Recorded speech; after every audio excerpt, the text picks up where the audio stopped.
ఈరోజు చూడండి, ఎంతోమంది మోసపరిచే ఆత్మ ద్వారా మోసపరచబడుతూ ఉన్నారు. ఈరోజు ఎంతోమంది జీవితాల్లో మోసపోతున్నారు. ఇది నిజమా? ఇది జరుగుతుందా? ఇది అవుతుందా? ఇది కుదురుతుందా? దేవుడు చేయగలడా? అపవాది వాడి మాటలు ఎప్పుడు చూసినా మ్యానిపులేటింగ్. కానీ మీ జీవితంలో ఇప్పటికే అపవాది నా జీవితంలో వాడు దాడులు చేస్తున్నాడు, వాడు పనులు జరుగుతున్నాయి, నాకు విడుదల కావాలి అన్న వారు ఉంటే ఏ రీతిగా జరుగుతుంది? ఏ రీతిగా అపవాది స్థాన బలాన్ని మన జీవితం నుండి మనం వెర్రగొట్టగలుగుతామో, నాశనం చేయగలుగుతాము? ఈరోజు ఎంతోమంది చూడండి, పోర్నోగ్రఫీ బంధకం, త్రాగుడు బంధకం, డ్రగ్స్ బంధకం, మద్యముతో విచ్చలవిడి జీవితము, పరిశుద్ధత లేదు.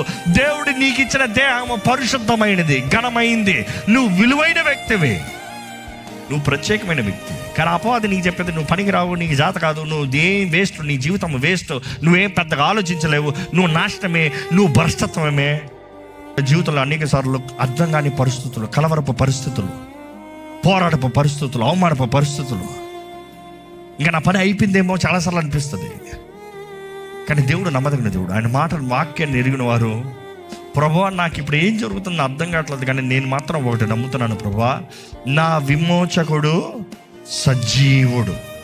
సమర్పణ, దేవుని వెతుకుతాం, దేవుని కొరకు ఆశ కలిగి ఉంటాం, ఆయన పాదాలు పట్టుకుంటాం. కానీ ఈరోజు అపవాది బంధకాల్లో ఎంతోమంది విశ్వాసాలు కూడా ఉన్నారండి.